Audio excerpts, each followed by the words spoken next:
नमस्कार बच्चों, आज हमारा टॉपिक है छंद। छंद किसे कहते हैं? छंद का शाब्दिक अर्थ कहलाता है बंधन। जिस रचना में मात्रा, वर्ण, गति, विराम, तुक आदि के नियमों का विचार रखकर शब्द योजना की जाती है उसे हम क्या कहते हैं? छंद कहते हैं। इस प्रकार छंद नियमों का एक बंधन है। छंद प्रयोग के कारण ही रचना पद्धति कहलाती है और जिसके अंदर ये सारी चीज़ें होती हैं, जो नियम में बंधा हुआ होता है, उसे क्या कहते हैं? हम छंद कहते हैं। यानी वो रचना छंद रचना कहलाती है और इसी से उसमें संगीतात्मकता उत्पन्न हो जाती है।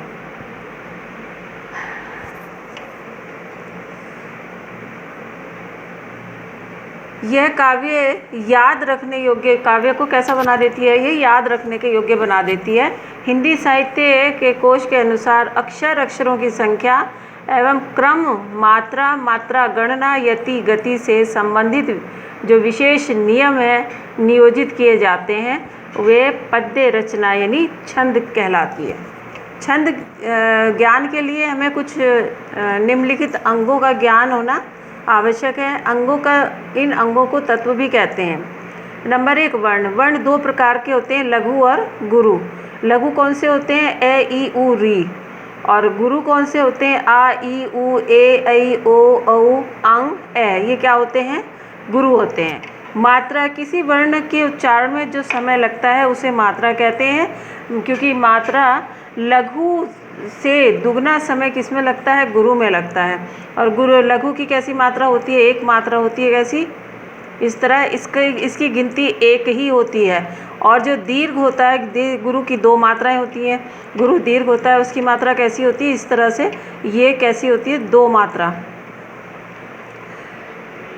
वर्णों की गणना करते समय वर्ण चाहे लघु हो अथवा गुरु, उन्हें एक ही माना जाता है। जैसे रम, राम, रमा, रामा। इसमें चारों शब्दों में वर्ण 2 ही हैं। कौन से वर्ण हैं? 2 ही हैं, रे और मैं। रम, राम, रमा, रामा। तो इनमें क्या है? रम में दोनों कैसे हैं? लघु हैं।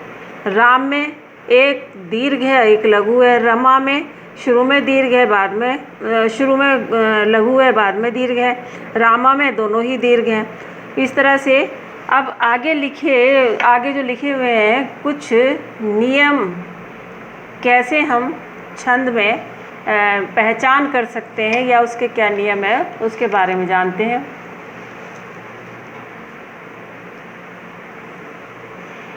गुरु, अनुस्वार युक्त वर्ण गुरु माना जाता है। जैसे संत और हंस, शब्द के से और हैं, ये दोनों क्या हो गए? गुरु।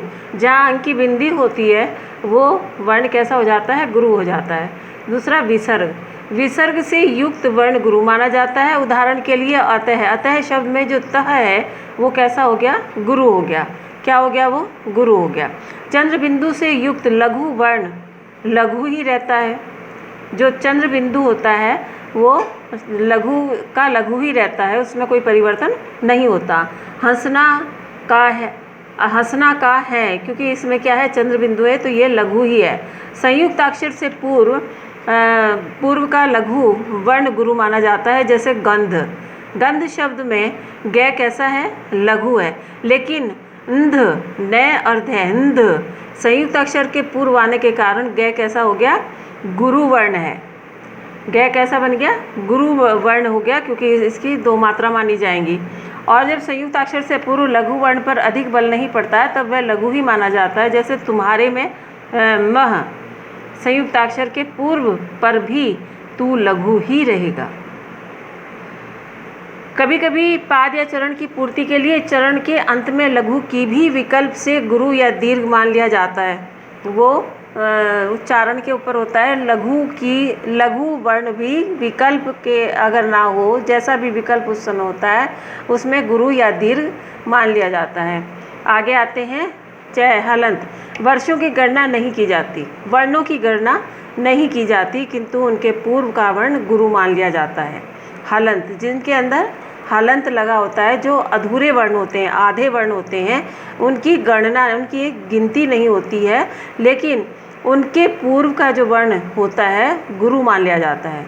कभी कभी दीर्घ वर्ण भी पद्य की लय में पढ़ते समय लघु या ह्रस्व ही पढ़ा जाता है।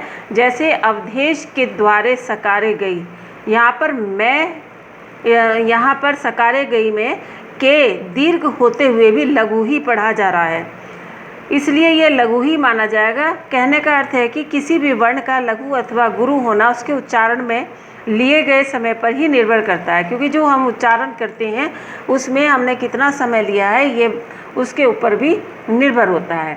गति किसे कहते हैं? गति यानी लय। छंदों को पढ़ते समय एक प्रकार के प्रवाह यानी एक प्रवाह अर्थात धारा की अनुभूति होती है, या कह सकते हैं कि कविता के कर्ण मधुर प्रवाह को गति देते हैं, यानी कविता के जो मधुर शब्द होते हैं, जो उनकी लय होती है, वो प्रवाह को गति देते हैं।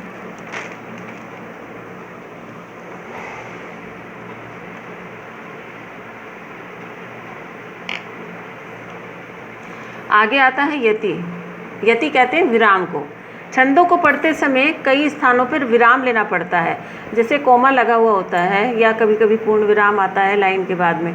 उन्हीं विराम स्थलों को यति यानी विराम कहते हैं। आसान शब्द में हम कह सकते हैं कि पाठकों में के सांस लेने, रुकने या ठहरने को ही यति कहते हैं। अब आता है अगला तुक। छंदों के चरण के अंत में समान वर्णों की आवृत्ति को तुक कहते हैं। और तुक कितने प्रकार के होते हैं? तुकान और अतुकान। चरण या पाद।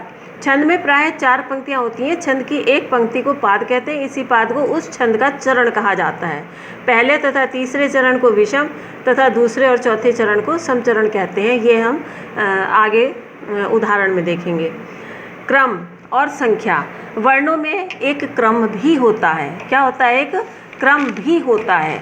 आगे 8वें नंबर पे है गण। गण का आशय है एक समूह से होता है।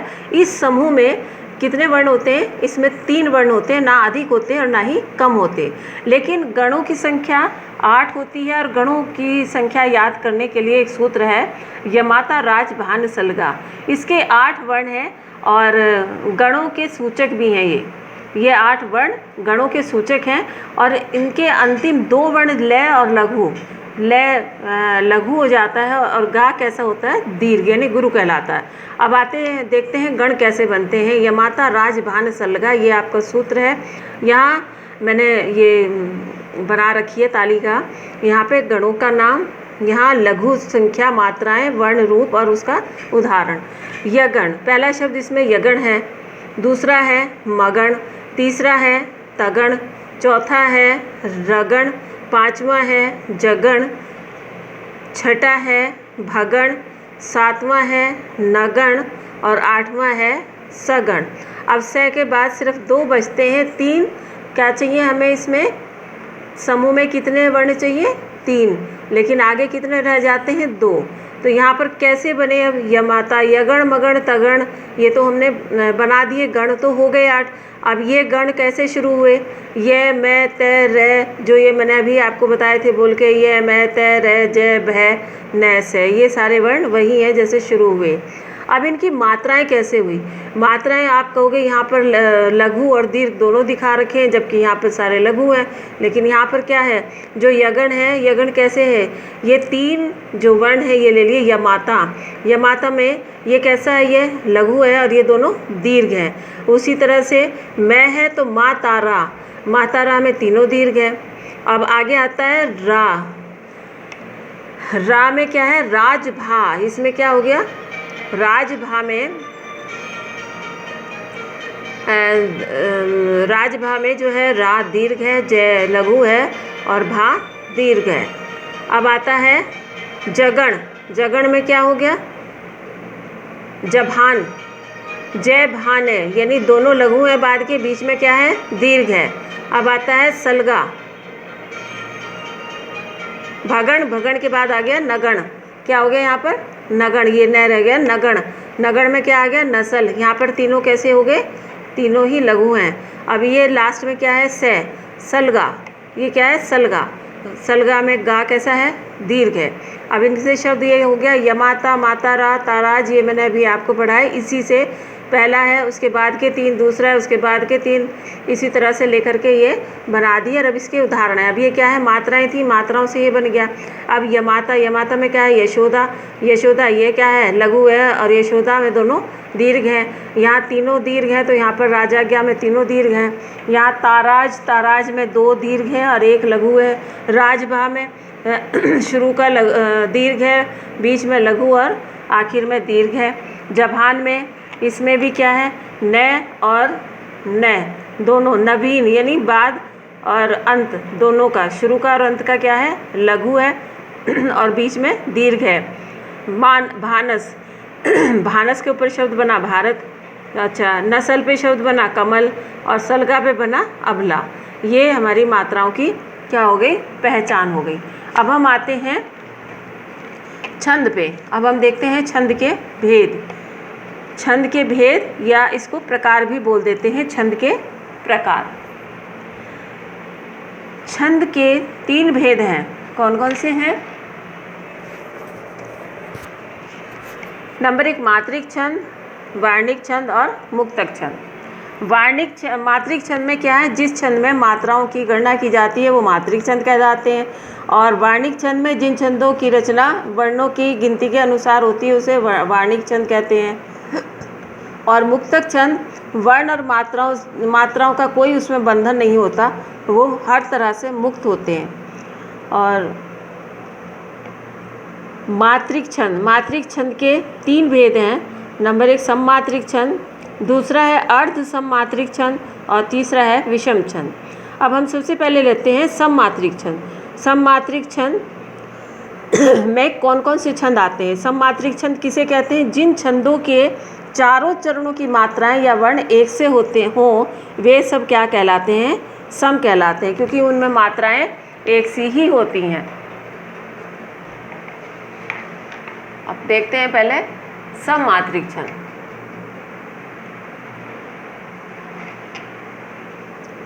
सममात्रिक छंद नंबर 1 है, पहला है चौपाई। इसमें प्रत्येक चरण में 16 मात्राएं होती हैं। दूसरा है रोला, 24 मात्राएं होती हैं, 11 व 13 पर यति होती है। गीति का 4 चरण होते हैं, 26 मात्राएं होती हैं, 14 और 12 पर यति होती है। चौथा है हरि गीति का 4 चरण होते हैं, 28 मात्राएं होती हैं, 16 व 12 पर यति होती है। दूसरा है अर्ध सममात्रिक छंद। अर्ध सममात्रिक किसको कहते हैं? मात्राओं के आधार पर आधा सम और आधा विषम, यानी जो उसका आधा हिस्सा होता है वो सम होता है और आधा होता है उसका विषम। आधा समान मात्राओं वाला छंद अर्ध सममात्रिक छंद कहलाता है। इसमें कौन कौन से छंद आते हैं? दोहा, पहले और तीसरे चरण में 13 मात्राएं, दूसरे और चौथे चरण में 11 मात्राएं। नंबर 2 सोरठा, इसमें भी दोहे का ठीक, ये क्या होता है, दोहे का ठीक उल्टा छंद है। और इसमें पहले व तीसरे चरण में 11 मात्राएं होती हैं, दूसरे और चौथे चरण में 13 मात्राएं होती हैं। जब ये बिल्कुल उल्टा हो गया, यहाँ पर क्या थी, 13 मात्राएं थी पहले तीसरे में, यहाँ पे 11 हो गई। और यहाँ पे दूसरे चौथे में 11 थी, तो यहाँ पर कितनी हो गई, 13 हो गई। अब आते हैं बरवई, पहले व तीसरे चरण में 12 मात्राएं होती हैं, दूसरे और चौथे चरण में 7 मात्राएं होती हैं। चौथा है उल्लाला, पहले व तीसरे में 15 मात्राएं, दूसरे और चौथे में 13 मात्राएं होती हैं। विषम, अब आते हैं तीसरे नंबर पे, विषम छंद। जिन छंदों में चार से अधिक छंद 6 चरण होते हैं, 4 से अधिक 6 चरण हों और वे एक से ना हों, यानी एक जैसे ना हों, वो अलग अलग हों, तो उसे क्या कहते हैं? हम विषम छंद कहते हैं। अब विषम छंद में कौन सा आता है? सबसे पहले कुंडलिया। इसमें 2 तरह के छंद होते हैं। पहला होता है दोहा तथा दूसरा होता है रोला। दोहा और रोला को मिलाकर के कुंडलिया लिखा जाता है। दोहा, उसके बाद पहले तो दोहा आएगा और उसके बाद कौन सा आएगा? रोला लिखा जाएगा। पहले दोहा, उसके बाद रोला। अगर आप रोला पहले और दोहा बाद में करेंगे तो गलत हो जाएगा, इसलिए ध्यान रखें, पहले दोहा उसके बाद रोला। छप्पय, इसमें पहले रोला और उसके बाद फिर उल्लाला।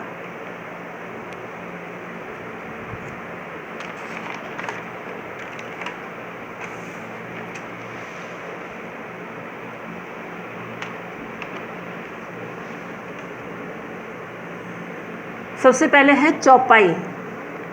चौपाई यह है, अभी बताया था मैंने, चौपाई कैसे है, सममात्रिक छंद है और इसके अंदर 4 चरण होते हैं। प्रत्येक चरण में कितनी मात्रा होती है, 16 मात्राएं होती हैं। जय हनुमान ज्ञान गुण सागर, जय कपीस तिहु लोक उजागर, राम दूत अतुलित बल धामा, अंजनी पुत्र पवन सुत नामा। जय कैसा है, दोनों मात्राएं लघु हैं। हनुमान, हनुमान में है और न दोनों लघु हैं। माँ दीर्घ है, न लघु है। ज्ञान, ज्ञान दीर्घ है और न लघु है, इसमें गुण में दोनों लघु हैं। सा दीर्घ है, ग रे दोनों लघु हैं। इनमें गिनती करते हैं, 1 2 3 4 5 6 7 8 9 10 11 12 13 14 15 16। जय कपीस, जय दोनों लघु हैं। कपीस में क लघु और पी दीर्घ है और क स कैसा है, लघु है। तिहु दोनों लघु हैं। लोक, लो जो है दीर्घ है और क लघु है। उजागर, उजागर में उ लघु, से दीर्घ है और ग रे दोनों लघु हैं। अब मात्राएं गिनते हैं, 1 2 3 4 5 6 7 8 9 10 11 12 13 14 15 16, 16 मात्राएं। रामदूत अतुलित बल धामा, रामदूत अतुलित बल धामा, क्या हुआ, दीर्घ लघु। दूत, दू कैसा है, दीर्घ है, तय लघु। अतुलित, इसमें चारों कैसे हैं, लघु हैं। बल धामा, बल में दोनों लघु हैं, धामा में दोनों दीर्घ हैं। मात्राएं गिनते हैं, 2 3 4 5 6 7 8 9 10 11 12 13 14 15 16। अंजनी पुत्र पवन सुत नामा, अंजनी यहाँ पर क्या है, अंकी बिंदी है। क्या है यहाँ पर, अंकी बिंदी। अंकी बिंदी किस पे है, ए के ऊपर, तो ये क्या हो गया, दीर्घ।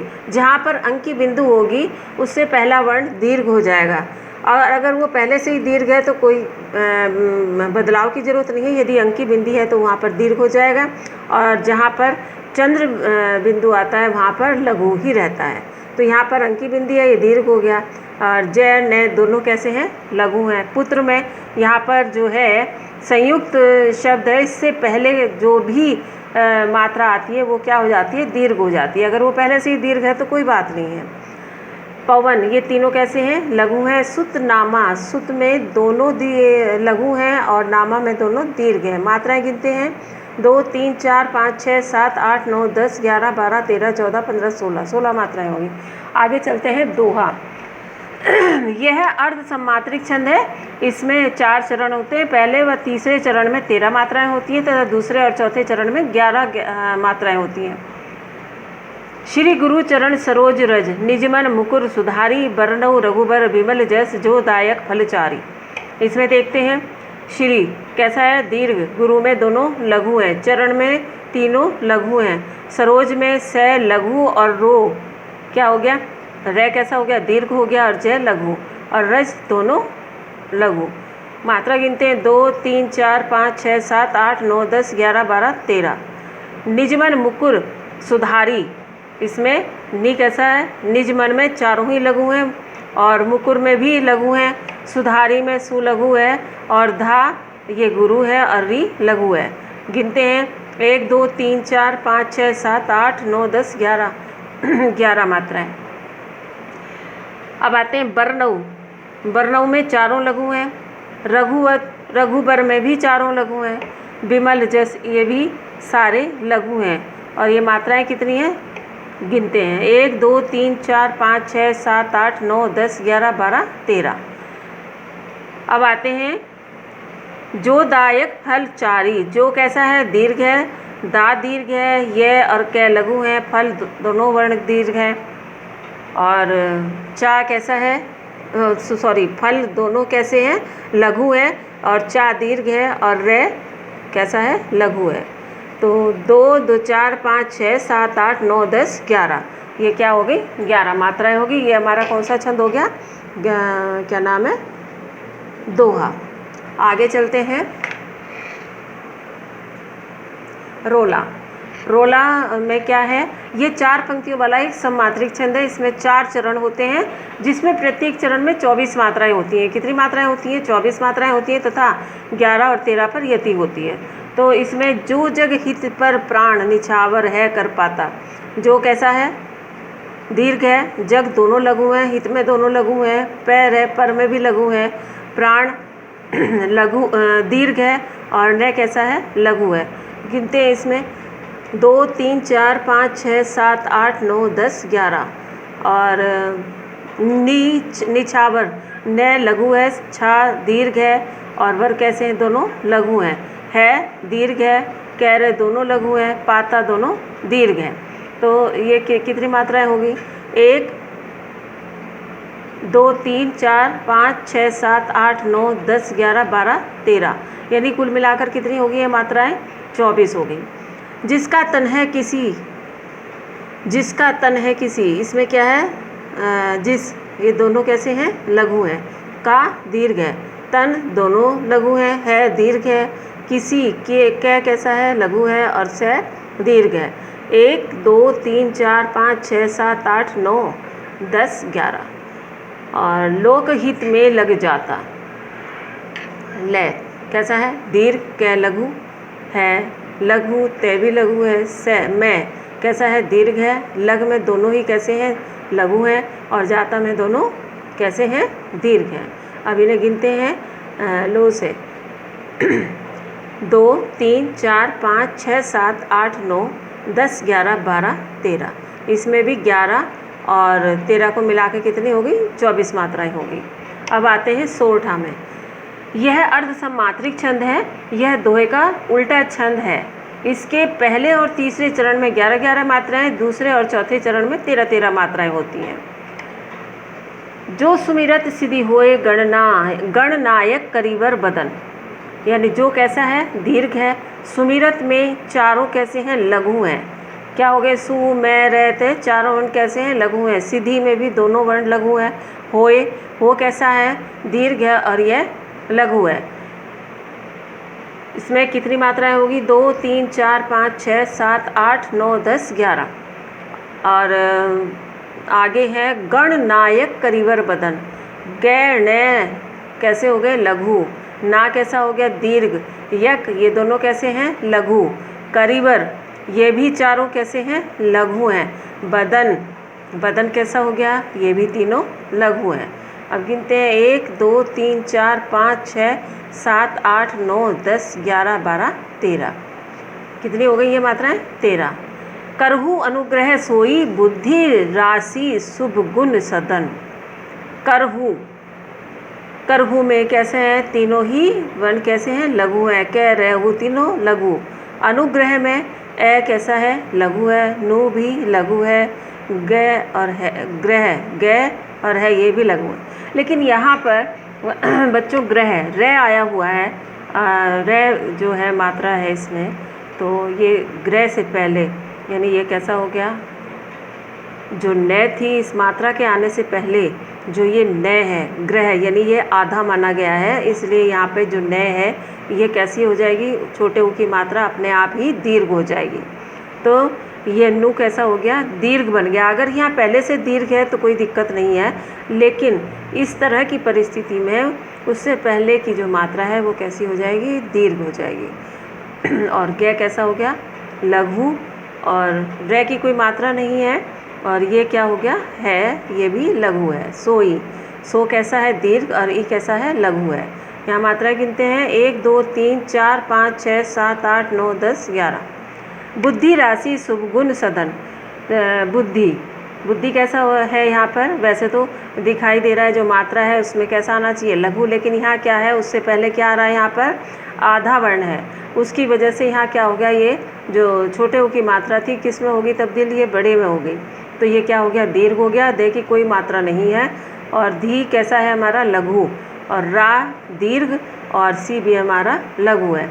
शुभ गुण सदन, शुभ दोनों लघु, गुण में दोनों लघु हैं और सदन में भी तीनों लघु हैं। तो गिनते मात्राएं 2 3 4 5 6 7 8 9 10 11 12 13, तो ये कितनी मात्राएं हो गई, 13। सोरठा छंद दोहे का उल्टा होता है। दोहे में पहले और तीसरे चरण में 13 मात्राएं होती हैं और सोरठा में पहले और तीसरे चरण में 11 मात्राएं होती हैं, और दोहे में दूसरे चौथे चरण में 11-11 मात्राएं होती हैं और सोरठा में दूसरे चौथे चरण में 13-13 मात्राएं होती हैं। इस तरह से ये छंद पूरा होता है। बच्चों, मात्राओं का ध्यान रखना होगा आपको, और मात्रिक सममात्रिक छंद जो मैंने बताए हैं उनका ध्यान करना है। कौन से छंद के, यह इनमें से क्वेश्चन इन्हीं में से निकल के आते हैं।